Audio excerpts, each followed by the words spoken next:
हम अपने पिछली अवधि में हड़ताल नामक पाठ को पढ़ रहे थे। आज की इस अवधि में हम उस पाठ से संबंधित अभ्यास भाग को देखेंगे, प्रश्नोत्तर और व्याकरण भाग को देखेंगे। यहाँ पे अभी हम लिखित प्रश्नोत्तर के बारे में चर्चा करेंगे।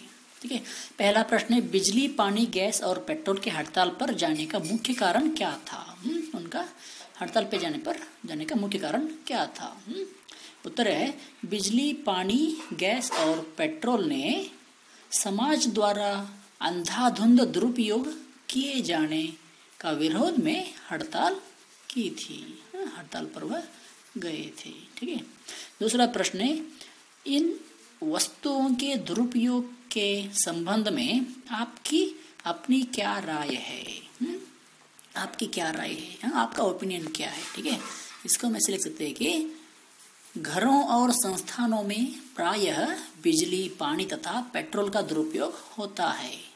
लोग अपनी सुविधा के लिए हीटर, गीजर, मिक्सी जैसे अनेक उपकरण इस्तेमाल करते हैं। यही नहीं, दिन में और बिना प्रयोजन के भी बिजली, पानी का दुरुपयोग करते रहते हैं। इन सब के प्रति सामाजिक जागृति आवश्यक है। ठीक है, इस तरह हम इसको लिख सकते हैं। यह हमारी राय हो सकती है। आपकी राय अलग हो तो आप अलग लिख सकते हैं इसका उत्तर। ठीक है, अगला प्रश्न है, बिजली, पानी, गैस और पेट्रोल ने हड़ताल खत्म करने के लिए कौन सी शर्त रखी? कौन सा शर्त रखा वहां पे? उत्तर, बिजली, पानी, गैस और पेट्रोल ने हड़ताल खत्म करने के लिए आवश्यक रूप से अपना दुरुपयोग बंद करने की शर्त रखी। ठीक है, अगला प्रश्न है, आपको उनकी शर्त उचित लगती है या अनुचित? हमें उनका यह शर्त उचित लगती है, अनुचित? इसको आप लिख सकते हैं। आपको कैसा लगा? यह उचित लगा या अनुचित लगा उनका कंडीशन? मेरे हिसाब से तो यह उनका जो शर्त था वह उचित ही था। ठीक है, अगला प्रश्न है, अमोल और गौरव के स्थान पर आप होते तो क्या आप उनकी शर्त स्वीकार कर लेते? अपने विचार लिखिए। देखिए, अमोल और गौरव के प्लेस पर आप होते तो आप क्या करते? उनकी शर्त आप स्वीकार कर लेते क्या? यहाँ पे आपको अपना विचार लिखना है। ठीक है, जो प्रश्न है आपके लिए, आपके विचार यहाँ पे लिखना है। अगर मैं होता तो मैं भी उनका वो जो शर्त है उसको स्वीकार कर लेता और उनका दुरुपयोग करना बंद कर देता। ठीक है, आगे व्याकरण भाग, प्राकृतिक संसाधनों को समाप्ति के कागार पर जाने से रोकने के लिए आप क्या उपाय सुझा सकते हैं? यहाँ पे उत्तर ऐसे हम लिख सकते हैं कि प्राकृतिक संसाधनों को समाप्ति के कागार पर पहुंचने से पहले हमें सबसे पहले तो इनका दुरुपयोग रोकना होगा और फिर देश तथा समाज के विकास के लिए इनके प्राकृतिक स्रोतों को खोजना होगा, जिससे कभी भी इनकी कमी न हो और हमारे विकास की रफ्तार न रुके। ठीक है, आगे व्याकरण भाग, विलोम शब्द लिखिए। यहाँ पे पहला है दुरुपयोग, दुरुपयोग का विलोम है सदुपयोग। आगे उपयोग, उपयोग का अनुपयोग। आगे अपव्यय, अपव्यय का मितव्यय। उसके आगे है अनावश्यक, अनावश्यक का विलोम है आवश्यक। आगे प्राकृतिक, प्राकृतिक का विलोम है कृत्रिम। आगे उपलब्ध, उपलब्ध का अपोजिट है अनुपलब्ध। ठीक है, आगे चौथा है, नीचे कुछ क्रियाएं दी गई है, उन्हें सकर्मक या अकर्मक क्रिया यहाँ पे पहचानना है। ठीक है, शब्द है, जो वाक्य है, देखते देखते 9 बज गए हैं, यह क्या है? अकर्मक क्रिया है। अगला है, नल में 1 बूंद पानी तक नहीं आया, यह क्या है? सकर्मक क्रिया है। आगे, लगता है सिलेंडर में गैस खत्म हो गई है, यह सकर्मक क्रिया है। कंपनी बाग में पेड़ों की छाया में बैठेंगे, यह अकर्मक क्रिया है। आगे है, ऐसे बात न कहो पेट्रोल भाई, यह भी क्या है? अकर्मक क्रिया है। ठीक है, आगे है 5वां प्रश्न में, बिजली हूँ बिजली, तुम्हारी बात सत्य है बिजली रानी, क्या करना है, ऊपर लिखे वाक्यों में मोटे छपे शब्द बिजली और सत्य पूरक शब्द है। पूरक का अर्थ है पूरा करने वाला। ठीक है,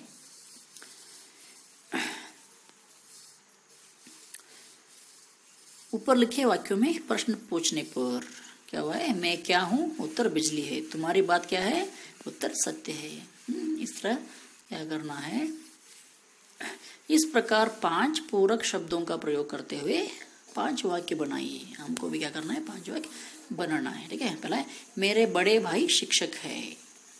शिक्षक एक शब्द है जो कि पूरक शब्द है। आगे बाग में आम के पेड़ है, यहाँ पे आम। आगे लंबी लड़की सीता है, जो लंबी लड़की है वह कौन है, सीता है। आगे अनिल खिलाड़ी है, अनिल क्या है, खिलाड़ी है।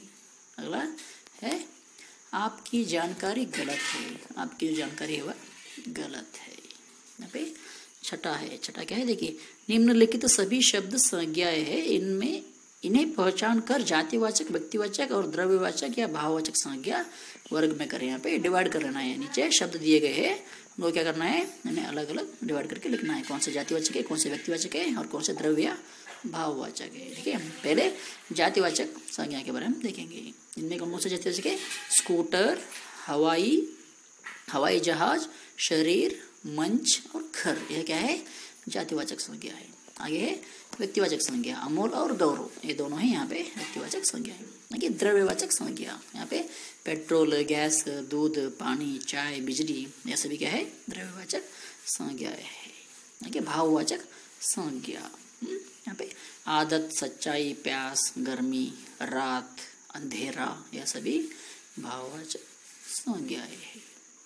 आगे सातवां है मजा चखाना, एक मुहावरा है जिसका इस्तेमाल हम लोग अपने वाक्यों में अक्सर करते हैं। यहाँ पे क्या है, नीचे कुछ मुहावरों को दिया गया है, उनको क्या करना है, हमें वाक्यों में प्रयोग करके लिखना है। आटे दाल का भाव मालूम होना, इसको क्या करना है, वाक्य में प्रयोग करना है। इसको हम कैसे कर सकते हैं, सौरभ कई वर्ष तक बेरोजगार रहा, पैसे की तंगी में उसे आटे दाल का भाव मालूम हो गया। अगला है घर की मुर्गी दाल बराबर, घर की मुर्गी दाल बराबर। इसको अरविंद के पापा ने उसे बहुत कीमती साइकिल दिलाई थी, लेकिन अरविंद ने उसे कबाड़े में डाल दिया। किसी ने सच ही कहा है कि घर की मुर्गी दाल बराबर। अगला है कमर कसना, कमर कसना, सिपाहियों ने युद्ध के लिए कमर कस लिया है, ऐसा भी लिख सकते हैं। तो फिर कमल ने प्रथम स्थान पाने के लिए कमर कस ली है और अब अपना अधिकतर समय पढ़ने में ही लगाता है। अगला है आंच न आने देना, आंच न आने देना। इसको रानी लक्ष्मीबाई ने अपनी जान कुर्बान कर दी, लेकिन जीते जी झांसी पर आंच न आने दी। ठीक है, नाक रगड़ना, नाक रगड़ना। यहाँ पे विश्व विजयी करने निकले सिकंदर का सब राजा पुरु से पाला पड़ा तो सिकंदर को नाक रगड़नी पड़ी। मेरे दोस्त उससे लड़ने के लिए गया था, लेकिन उसकी शक्ति देखकर वह नाक रगड़ ली। ठीक है, इस तरह हम इन मुहावरों को वाक्यों में बना सकते हैं। ठीक है, आज क्या हो गया, इस पाठ का प्रश्नोत्तर और व्याकरण भाग पूरा हो गए। ठीक है, हम आज इतना काफी है, हम कल की अवधि में कुछ नए विषय के बारे में देखेंगे। ठीक है, धन्यवाद।